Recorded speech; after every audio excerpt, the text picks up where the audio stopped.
Dice el Salmo 16, en tu presencia hay plenitud de gozo y delicias a tu diestra para siempre. El salmista declaraba esto porque para él era delicioso estar en la presencia de Dios. Yo sé que más de uno aquí, y ojalá todos hayan tenido esa experiencia sobrenatural, y no solamente una, sino varias veces, esa experiencia de estar en la presencia de Dios, estar adorando en el Espíritu al Señor. Si usted lo ha experimentado, yo creo que usted quiere más, ¿sí? Y más. Y si ha probado más de la gloria de Dios, quiere aún más. ¿Y sabe qué es lo bueno? Que Dios tiene más para darnos. Amén. Porque Dios no es escaso. Dios no es mezquino con nosotros. Él quiere derramar de su gloria sobre nuestras vidas. Él dice que Él quiere darnos vida en abundancia, que tiene un agua de vida y si bebemos de esa agua nunca jamás vamos a tener sed. Sí, es su presencia. Y estamos en esta semana declarando libertad y llenura espiritual. Amén. Es un proceso, un guiar de Dios desde que comenzamos el tiempo de ayuno. La primera semana fue de súplica y perdón delante del Señor. La segunda semana fue de reconciliación, ¿sí?, entre hermanos, de sanidad del corazón en las relaciones interpersonales.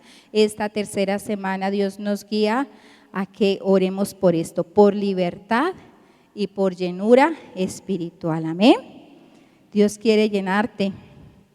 Y vamos a hablar, llenarnos de qué. ¿Qué tanto significa la presencia de Dios para tu vida? ¿Qué tanto valoras tú la presencia de Dios? ¿Quieres una visitación o quieres vivir en la presencia de Dios? ¿Ah? ¿Cuántos quieren una visitación o cuántos quieren vivir en la presencia de Dios? La presencia de Dios, amén. Vivir permanentemente ahí en el Espíritu, porque aunque usted no lo crea, el mundo espiritual es más real que este mundo físico que usted puede contemplar con sus ojos. El mundo espiritual se está moviendo en este momento. Sí, en este lugar está el Espíritu de Dios. Hay ángeles ministradores también en este lugar convenciéndote a ti. ¿Sí? Hay guerra en los aires también contra las potestades y toda influencia que quiere como desanimarte, quiere que empieces a tener sueño, quiere distraerte. Entonces hay una batalla espiritual y ese mundo espiritual es más real que el mundo físico, ¿sí? Y debes tú llegar a esa dimensión de poder conocer ese mundo espiritual para poder vivir en la presencia de Dios. Amén. Quiero que conozcamos un poco de cómo es la intención de Dios para con nosotros, de que moremos en su presencia. Cuando nos creó, cuando creó a la primera pareja, desde ese momento Dios, ¿qué quiso? Quiso habitar con el hombre.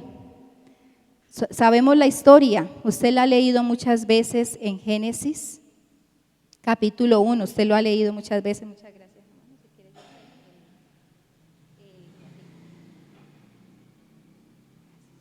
Sí, usted ha leído muchas veces la historia de cómo fue la creación, pero ¿para qué fue la creación?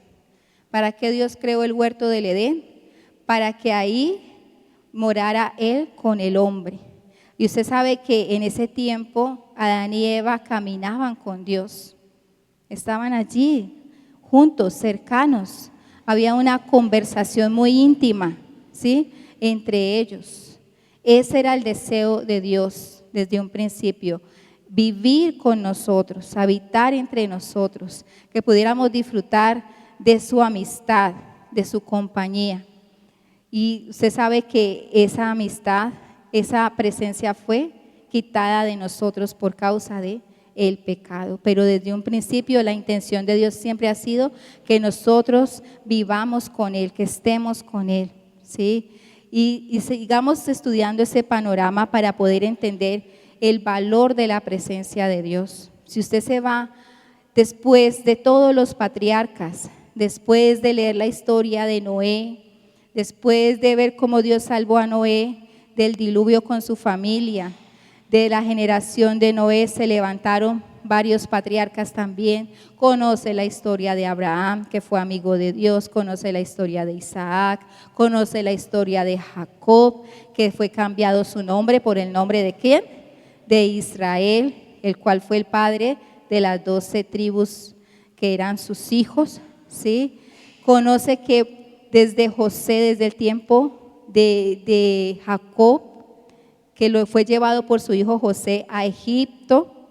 Yo creo que usted ha leído Biblia, entonces usted conoce toda esa historia del Génesis, cómo Dios fue preparando ese panorama, esa plataforma para volver a restaurar esa comunión del hombre con Él. Y usó a estos varones de ese tiempo, ¿sí? Que estuvieron en esclavitud en Egipto por 400 años, fueron sacados de allí porque era necesario que ellos fueran separados. Dios quería sacarlos de allí para poder habitar con ellos, para poder morar en medio de ellos. Sabemos de que Él fue poderoso para abrir el mar en dos, a fin de que su pueblo traspasara ese mar y fuera al desierto a encontrarse con Él, y dejó atrás al Egipto, a la esclavitud, ese imperio que los tenía sometidos, los dejó atrás. ¿El poder de quién? De Dios. No son historias de fantasías, no son cuentos de hadas, es una realidad lo que pasó con ellos.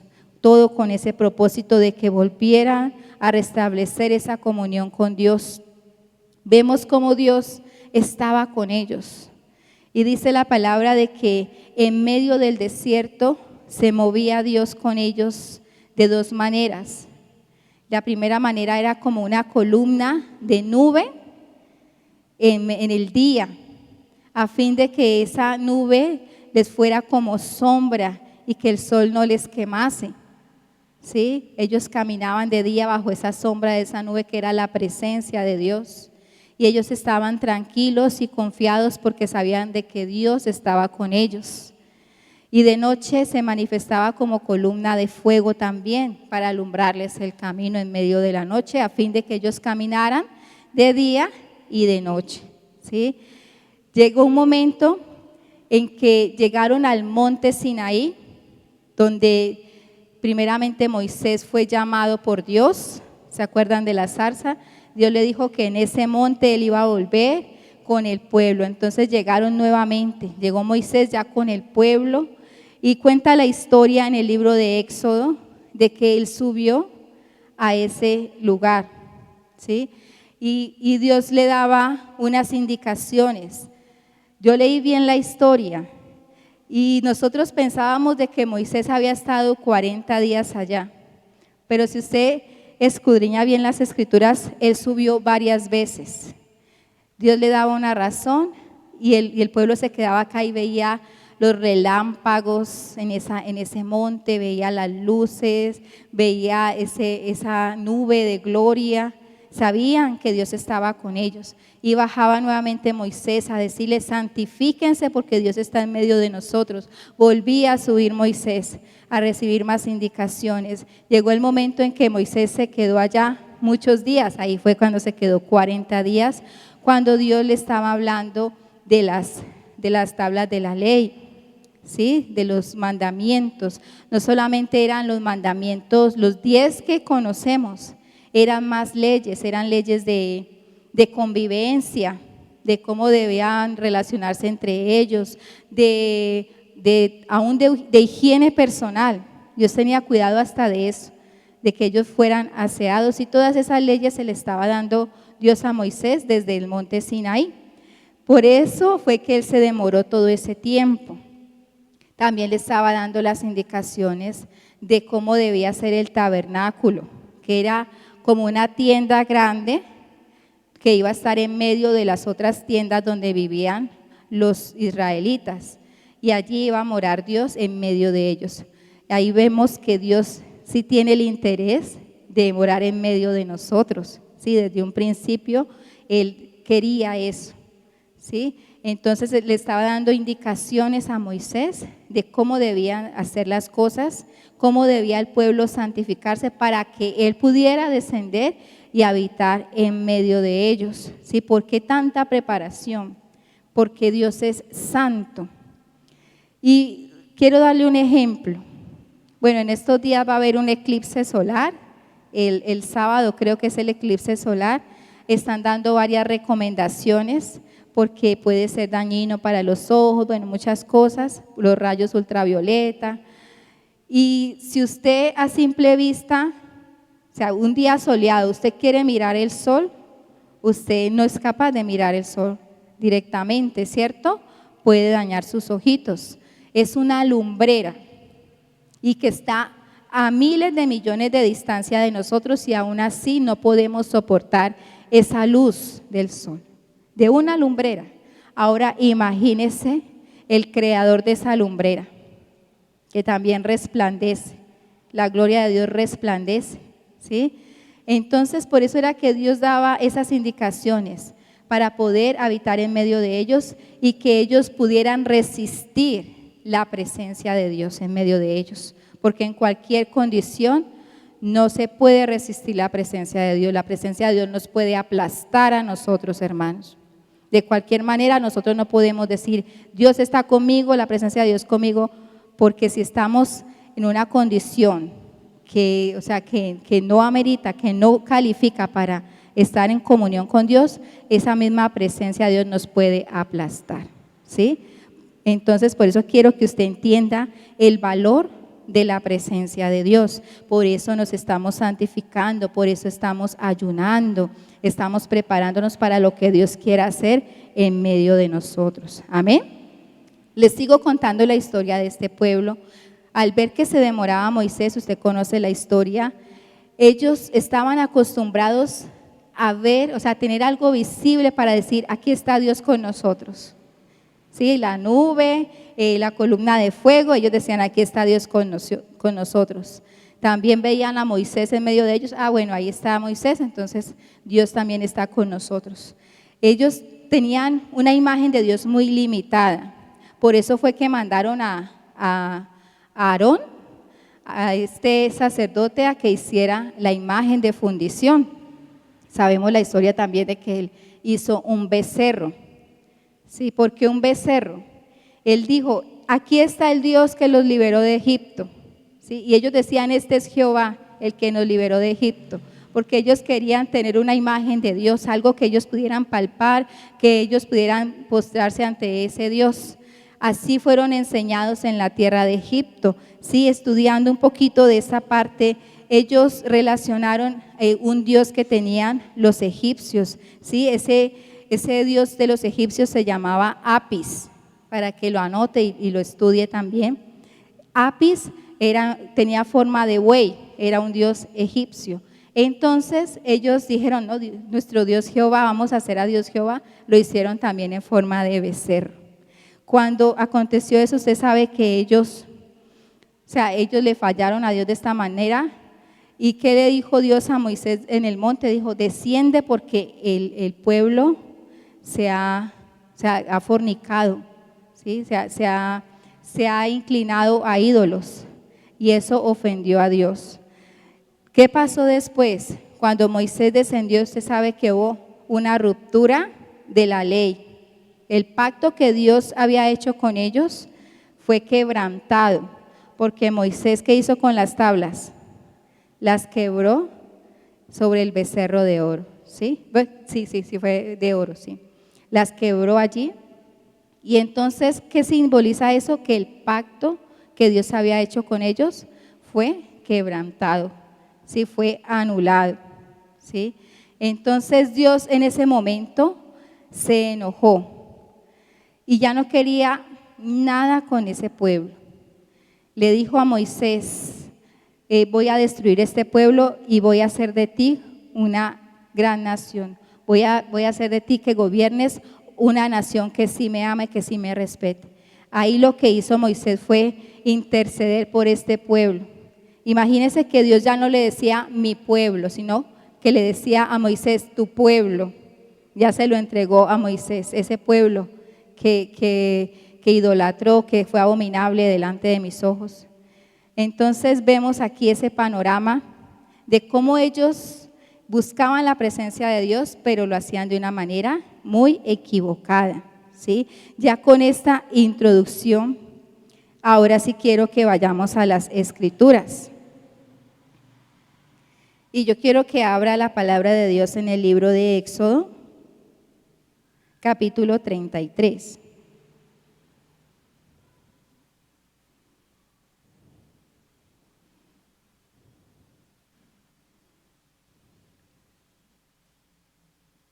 Vamos a estudiar esta porción de la palabra. Dice Éxodo 33, Jehová dijo a Moisés, anda, sube de aquí tú y el pueblo que sacaste de la tierra de Egipto, a la tierra de la cual juré a Abraham, Isaac y Jacob, diciendo, a tu descendencia la daré.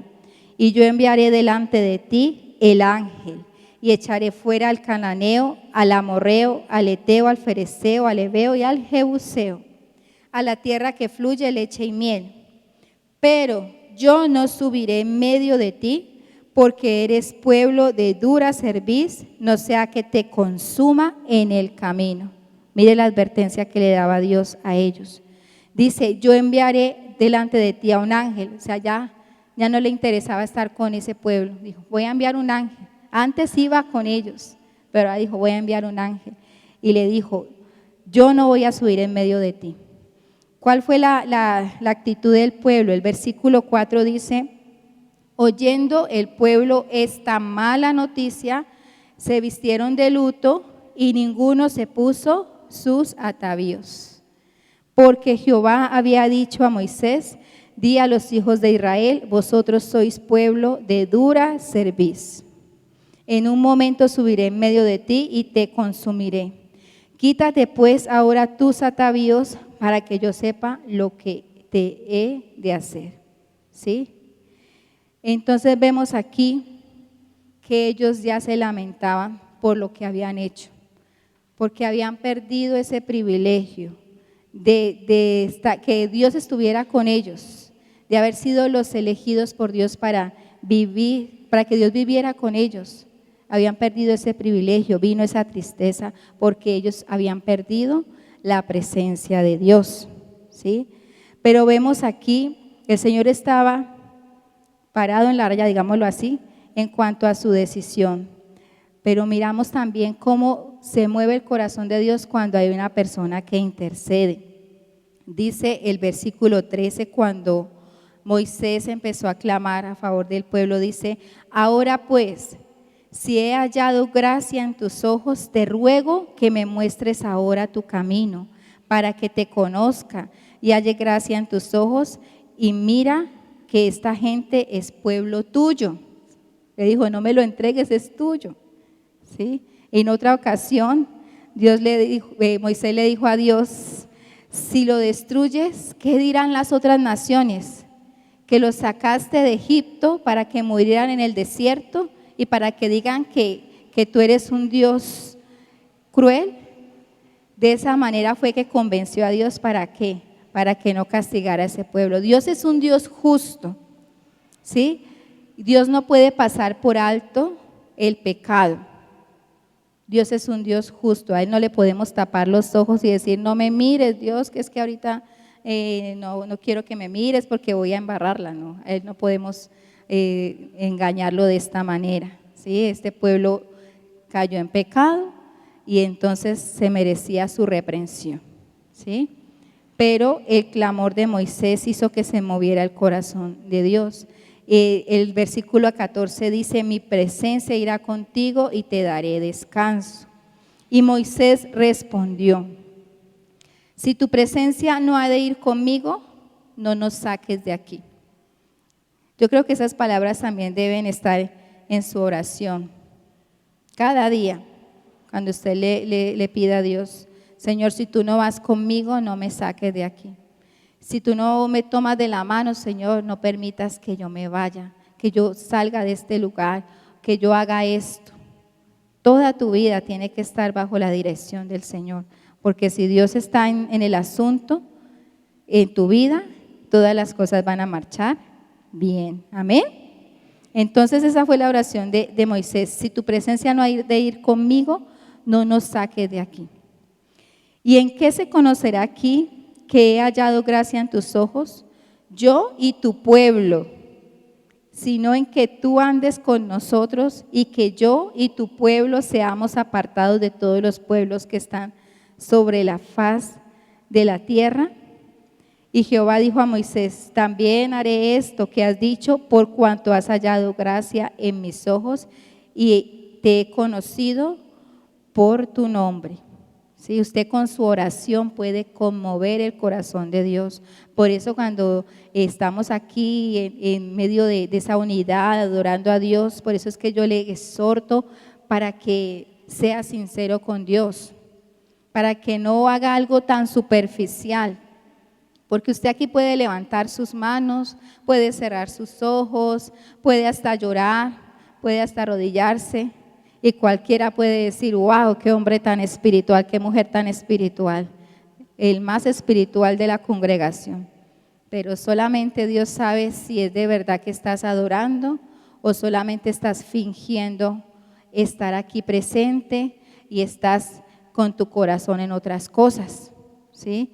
Entonces, por eso es que yo les motivo, iglesia, a que toquen el corazón de Dios con su clamor, que de verdad, si usted dice: te necesito, Dios, si usted le dice a Él: te anhelo, que no sea de labios para afuera, sino que sea de verdad que usted lo anhele, que usted sienta un hambre que le desespere por su presencia.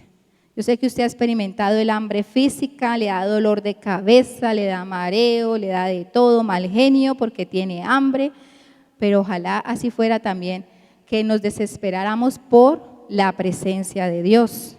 Amén. Que pudiéramos nosotros sentir esa hambre, esa necesidad, que no podemos esperar estar con Dios y digamos: no, yo ya no me aguanto más. Yo tengo que estar en intimidad con Dios, en comunión con Dios, que nadie me moleste en este momento porque tengo que conectarme con Dios. Qué bueno fuera. Ahí sí es cierto de que todas esas cosas que tú las ves como esos problemas gigantescos, difíciles de solucionar, yo creo que eso se desmenuza delante de tus ojos y ya los vas a ver como tan insignificantes. Vas a decir: yo por esto me amargaba, yo por esto lloraba, yo por esto me afligía.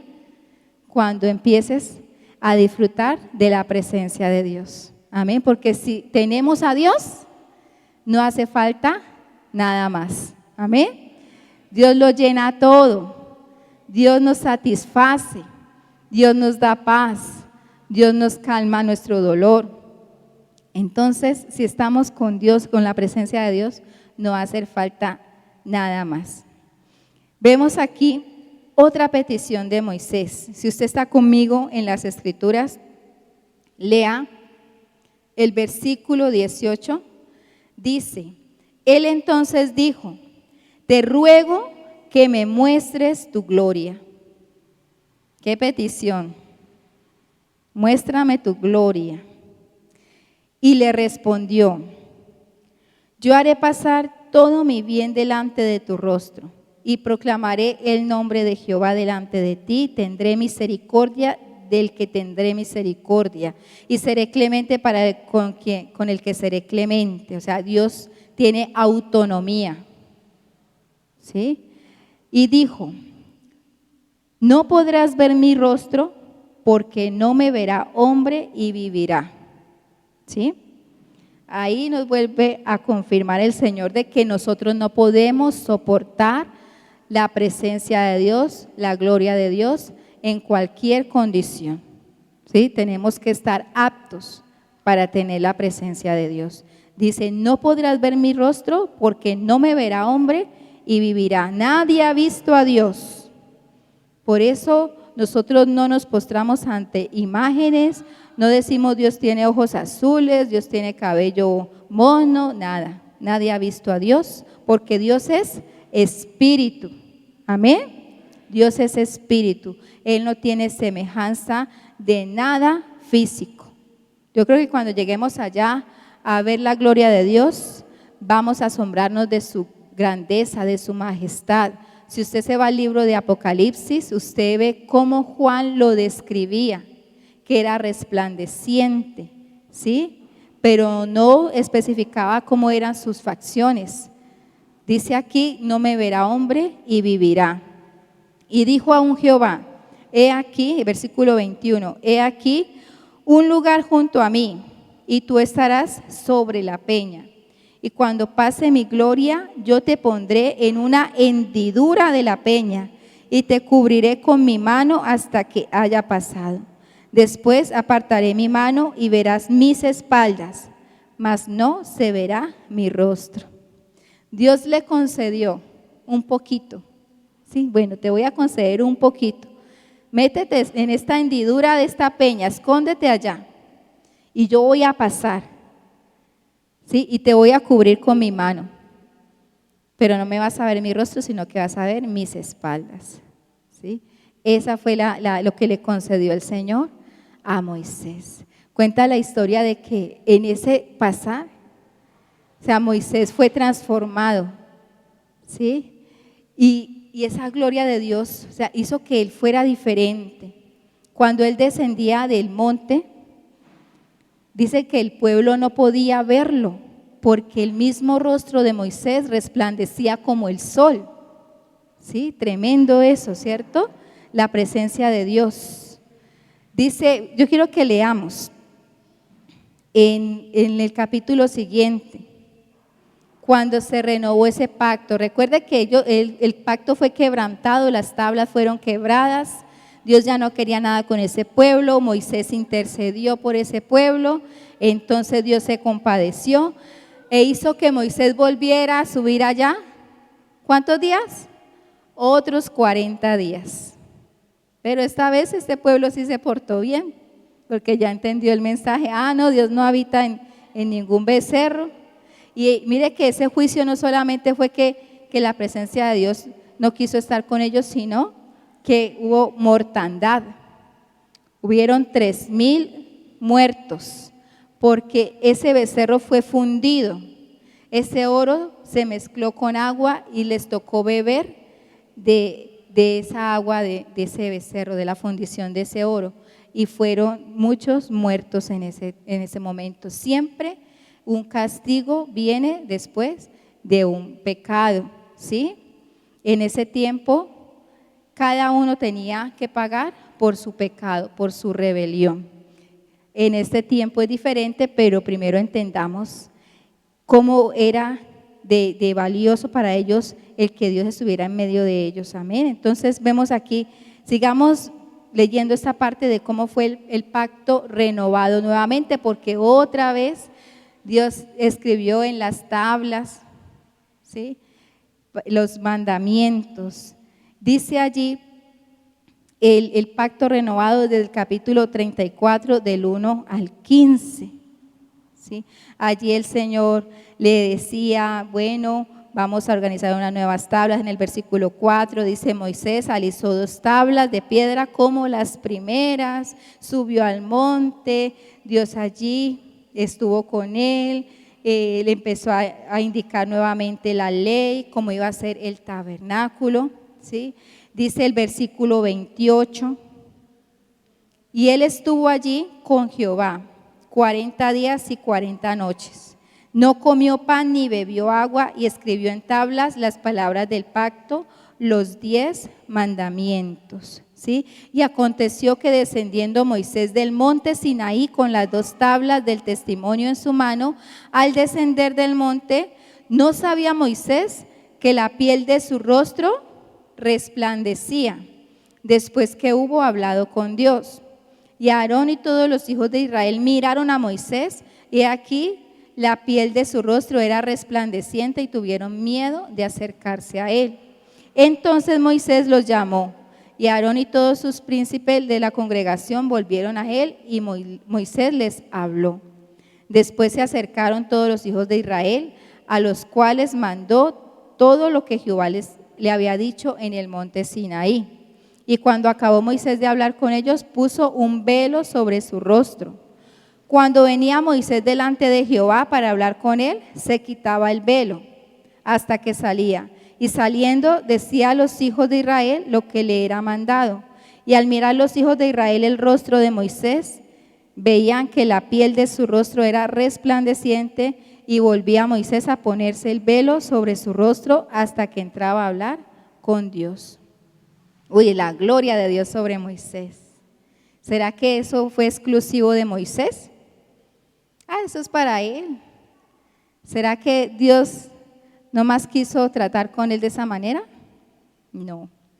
A él le tocó una parte muy especial, pero les cuento que a nosotros nos corresponde algo más glorioso. Amén. ¿Por qué? Porque si usted, por eso es bueno escudriñar las escrituras para comprender el significado de todo lo que Dios estaba organizando desde un principio. El tabernáculo, lo que les decía, la tienda donde quería morar Dios en medio de ellos. En ese lugar se ofrecían los sacrificios, ¿sí? Cada becerro que era ahí sacrificado era que derramaba su sangre para poder, por medio de ese sacrificio, poder como limpiar la mancha, el pecado del pueblo y poder que Dios estuviera allí con ellos, ¿sí? Porque la paga del pecado es muerte. Tenía que haber un castigo y el castigo venía sobre ese sacrificio, sobre ese becerro. Usted sabe que todos iban allá, dejaban su ofrenda, su becerro o su animalito para ser sacrificado, esa sangre derramada para limpiarlos a ellos de sus pecados y poder ser purificados a fin de tener la presencia de Dios. Sí, era como una costumbre de mucho trabajo, porque si fallas hoy, entonces mañana tengo que ofrecer un sacrificio, porque le fallé a Dios, para que no perder la presencia de Dios. Y si volvía a fallar después, otra vez otro sacrificio, era algo muy arduo, ¿sí? Y tenían que hacerlo continuamente. Esto pasó por mucho tiempo, por muchos reinados, ¿sí? Y sabemos que por eso vino el propósito de Dios a través de ¿quién? De Jesucristo. Amén. Que conocemos a Jesús como el Cordero sin mancha, el Cordero inmolado, el que derramó su sangre en la cruz. Él fue ese sacrificio que alcanzó ¿para quién? Para todos nosotros. Un solo sacrificio.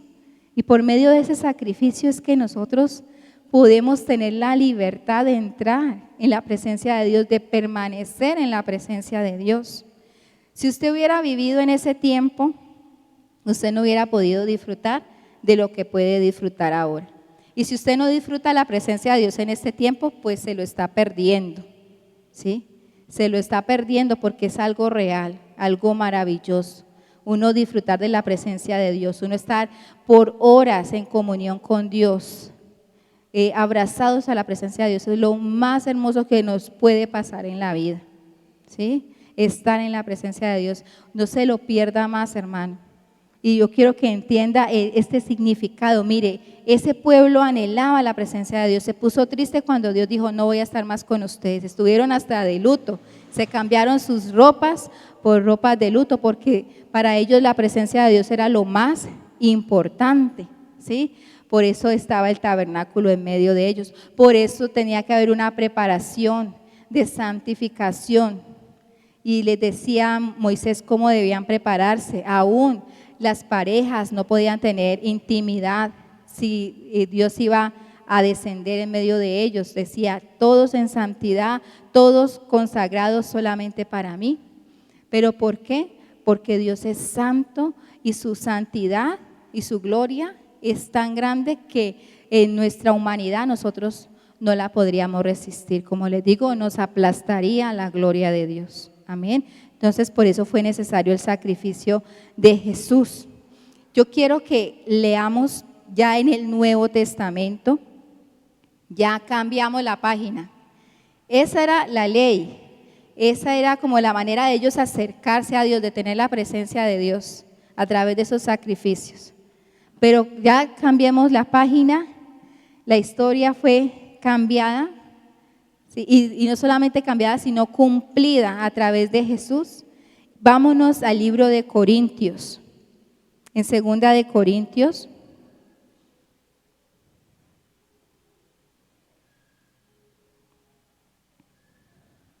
el capítulo 3.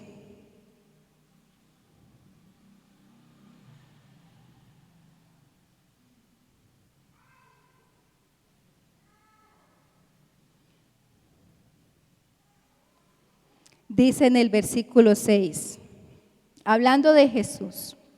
Aquí está hablando Pablo a los Corintios, a la iglesia de Corinto.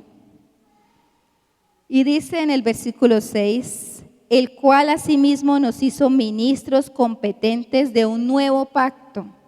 Si ya no son las tablas, un nuevo pacto con la sangre de Cristo. Amén. Dice aquí, no de la letra, sino del Espíritu, porque la letra mata, mas el Espíritu vivifica.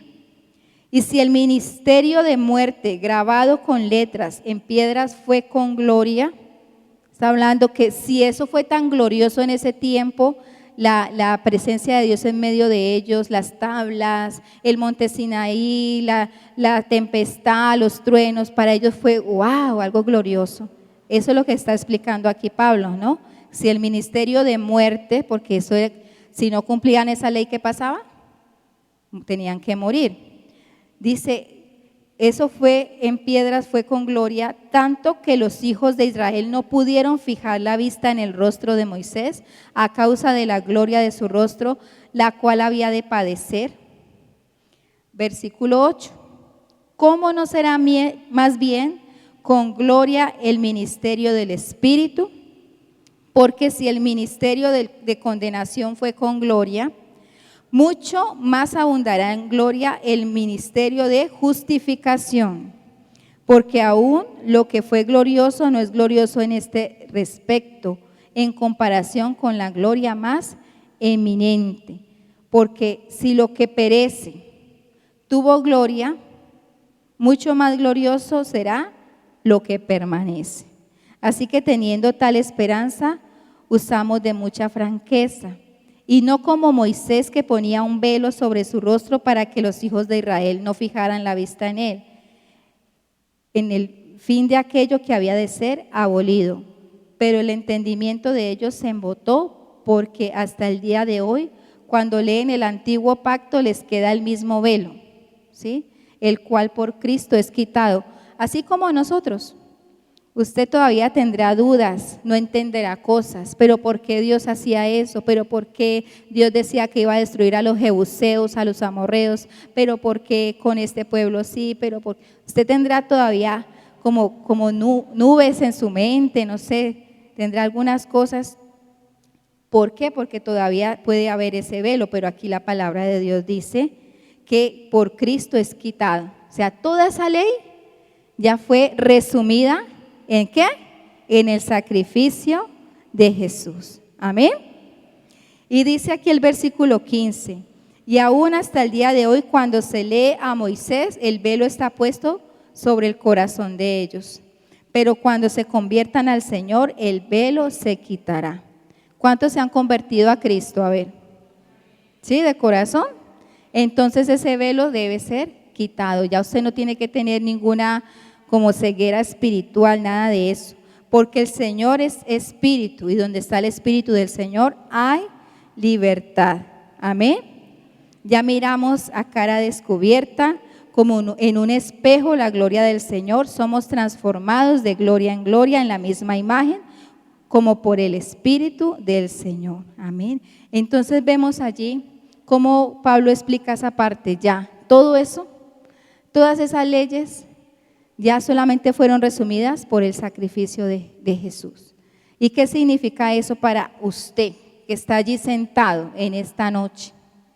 Que usted no solamente va a escuchar las historias de otros, las experiencias de otros, que usted escucha por ahí, ay, es que yo sentí que el Señor se manifestó en mi vida de esta manera. Yo sentí que el Espíritu Santo me bautizó, yo hablé en nuevas lenguas, yo vi visiones, yo sentí el fuego del Espíritu Santo. O sea, usted no va a escuchar de otros decir esas cosas. O sea, no vas a seguir siendo un simple espectador de lo que pasa en los demás. Tú tienes que convertirte en ese personaje, en ese protagonista de tu misma historia, y vas a empezar a experimentar esa llenura espiritual tú mismo. ¿Sí? Porque Dios no tuvo el preferido de Moisés y ya, no, esa gloria que visitó a Moisés también nos visita a nosotros en este tiempo, y con más libertad y con más claridad, porque es a través de ¿quién? de Jesucristo. A través de Jesús es que nosotros podemos estar en la presencia de Dios, ¿sí? Permanecer en la presencia de Dios. Y usted debe trabajar diariamente para llegar a esa altura, de estar allí en comunión con Dios, de ser una persona espiritual. Amén. De poder alcanzar esa gloria de Dios. Pero usted sabe que Dios no tiene ninguna comunión con el pecado. Dele gracias a Dios que a pesar de su pecado, Dios le escucha. Porque si fuera como en el Antiguo Testamento, ¿qué podía pasar? Caíamos muertos delante de la presencia de Dios, ¿cierto? Entonces demos gracias a Dios de que por su misericordia nosotros somos ¿qué? Justificados y podemos levantar nuestras manos y podemos adorar a Dios en cualquier momento cuando nos dispongamos nosotros. Amén. Cualquiera no puede disfrutar de esta bendición. Cualquiera no puede ser lleno de la presencia de Dios. Usted tiene el privilegio. Dios lo escogió a usted. No piense que usted fue el que quiso venir por sus propios medios. No piense que fue usted el que decidió buscar de Dios. No piense eso. Dios quiso tratar contigo y por eso te trajo hasta este lugar. Porque quiere bendecirte, porque quiere derramar de su gloria sobre tu vida. Solamente es que tú te quieras dejar. Sí, eso es lo que pregunta el Señor. ¿Tú quieres de mi gloria? ¿Tú quieres vivir en mi presencia? Eso es lo que pregunta el Señor. A veces nosotros como que nos deleitamos más en la vanagloria de este mundo, que es tan pasajera, es tan minúscula, y nos perdemos de la gloria de Dios, que es grandísima, o sea, no se compara con nada de este mundo, ¿sí? Y vas a ver que esas cosas que tú anhelas tanto van a convertirse en nada comparadas con la gloria de Dios, ¿sí? Debemos nosotros anhelar esa presencia de Dios, algo que no podían experimentar en la antigüedad. Usted debe valorar esa bendición de poder estar en oración, de poder buscar el rostro de Dios y saber que Dios está allí, que usted no tiene que pedirle cita y decirle, ¿cuándo me atiendes, Señor? ¿Me atiendes tal día como con el médico? En un mes, 2 meses, bueno, yo voy a estar allí puntual en la cita. En este mismo momento, hermano, si usted se dispone de corazón, usted puede sentir la presencia de Dios, puede ser bautizado del Espíritu Santo de Dios, ¿sí? Usted puede ser lleno de la presencia de Dios. Dios no hace acepción de personas. Él dice en Joel capítulo 2 que en los postreros tiempos Él iba a derramar de su Espíritu sobre toda carne. Él no dijo sobre esto sí, sobre esto nos dijo sobre toda carne. Él lo prometió. Entonces esos postreros tiempos son aquí y son ahora. Son aquí en Palacio del Rey, son hoy miércoles, hoy es que Dios se quiere manifestar. Solamente que usted lo anhele, lo crea. Porque Hebreos 11:6 dice que sin fe es imposible. Amén. No depende de Dios. Dios está dispuesto. ¿Depende de quién? De usted.